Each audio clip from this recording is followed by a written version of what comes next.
How to sustain a loving, healthy relationship.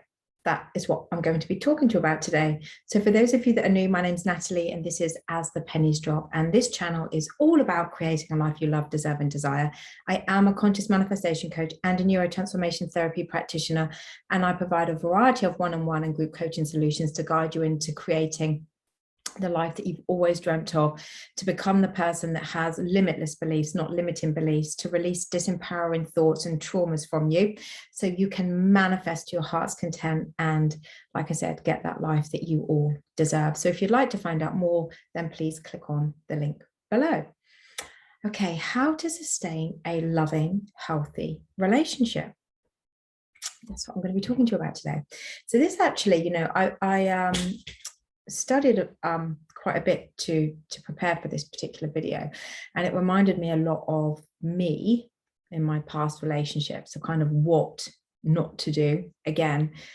Everything is awareness. When we grow with relationships, we learn with relationships.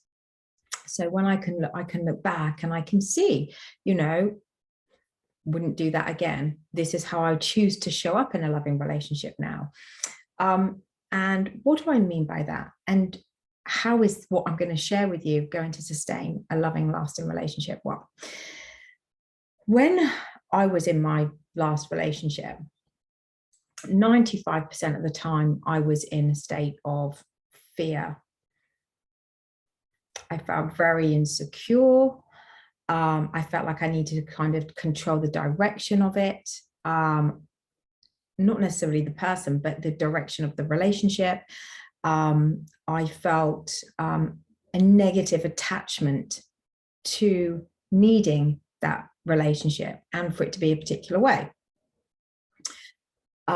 which actually is now the opposite of what I would do in a relationship. Because when we are coming from a place of fear, not only are we saying that we're not enough or that we don't trust the trajectory of the relationship, we are setting ourselves up to fail, unfortunately. When I speak to all of my clients who are wanting to get their specific persons back, or who have discussed their previous relationships with me, all of them have a very similar qualities based on how they were presenting themselves in the relationship, and it was through fear. And this comes down to a lot of things. It could come down to like previous relationships, experiences in previous relationships, thinking that this person's going to do exactly the same thing, and reminding yourself that everyone is you pushed out. So what we think we create, then that gets reflected back at us. It could be that because we've just been battered and beaten mentally through how people have treated us in the past, that we don't feel worthy of it. It could be that we are in fear of these people leaving. Whatever it is, it comes down to a feeling of just insecure, a feeling of a need to kind of control, and you are attached to the outcome. I apologize, there's a low helicopter going over, if you can hear that. But there's all of that does is sets you up for failing, because you are going to be looking at every message that they send you, analyzing everything. Are they going to be calling? Aren't they going to be calling? When will they message? Why haven't they said they want to see me again? Why didn't I get invited to this? Why aren't they putting me on social media? Why aren't they allowing me to meet certain people in their lives? Why is it that all these things are happening? What's wrong with me? What do I do? Or maybe I'll just do a little bit more. That is fear. It's so unhealthy. And when we show up that way, we're just going to project that out. And the more we project those feelings out, the more we're going to get that back from them. Being in a loving relationship, in a truly healthy, loving relationship, number one, you want to show up whole. You want to show up equal to you know, this person that you're with, not that they're better than you, or knowing that you're worthy of being in a loving relationship to be treated a particular way. Because when you show up that way, you're showing up with love. It's like unconditional love. You're showing up as somebody that can offer unconditional love without attachment, without a need from them to give you anything back. You're just doing something for them out of the kindness of your heart. So when we're showing up through love rather than obviously fear, the love, you know, you're understanding, you're supportive, you're there, you're compassionate, you're kind. You're doing things without an expectation, and you're doing things without any gain, because that is not what your goal is. Your goal is just to show them love. And you see, when we do that, when we just, you know, just wanting to do something nice for somebody, not because we're expecting anything back, or we want to support somebody with something, not because we're expecting them and to do anything back, but when we're doing that from a place where we're showing up whole, you know, without this negative attachment, without this fear, without this insecurity, just knowing that we are just showing up, just being kind, compassionate, and thoughtful for them without needing anything back, that's when you'll get it back.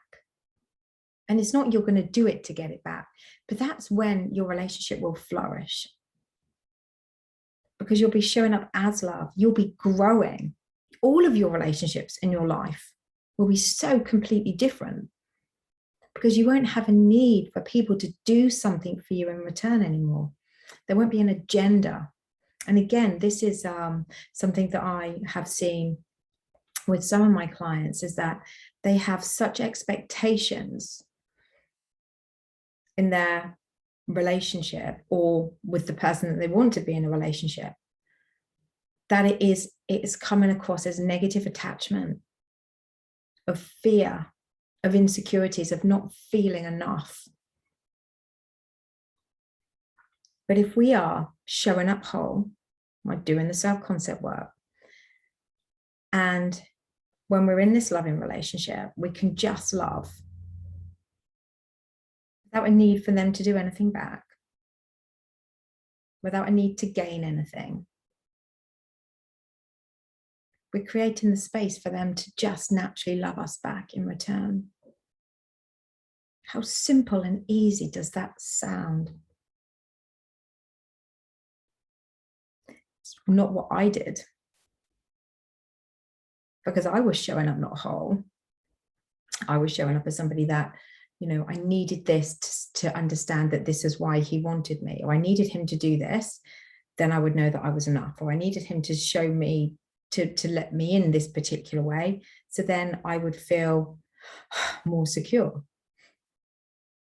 But you can't go into a relationship feeling insecure for them to make you feel secure. You have to show up as a secure person. And again, I've talked about in my videos before, self-concept is key to becoming the confident, loving, kind person that values themselves, respects themselves, to get that back. Like attracts like. We are a mirror. Everyone is you pushed out. Our thoughts create. So if you're showing up whole, not needing the relationship, showing up whole, not needing them to do anything for you, and you just give, just because you love, not because you're expecting anything back, your life will dramatically change. Your relationships will dramatically change across the board, you know, with friends, work colleagues, boss, family. When you don't need people to show up in a particular way for you to gain something from it, when you can just give love, you'll get that back. And that is what I didn't do with my specific person, because I was showing up insecure, not valuing myself, not seeing my worth, needing to control the situations. needing certain things to happen for me to feel secure. That just set me up for failure, and it will set you up for failure if you are coming into a relationship less than whole. So this is how, what not to do and what to do to sustain a healthy, loving relationship. So if you are somebody at the moment manifesting your specific person back, think about this video. When you get them back, how do you want to show up? Somebody that's secure, compassionate, loving, just wanting to show love. Or somebody that's needy, attached, desperate, insecure, and controlling. I hope that's given you a lot of food for thought. I'm sure there's going to be some comments about this one. So if you do have some comments, please feel free to write below, and I'll do my best to get back to you all on them. And as always, please feel free to like, share, and subscribe. I'm over 3,000 subscribers. I can't believe it. I was so excited when I saw that number. Yeah, it's just like, this is like a little dream come true for me. So yeah, anyway, enough about that. Take care. I'll be back soon.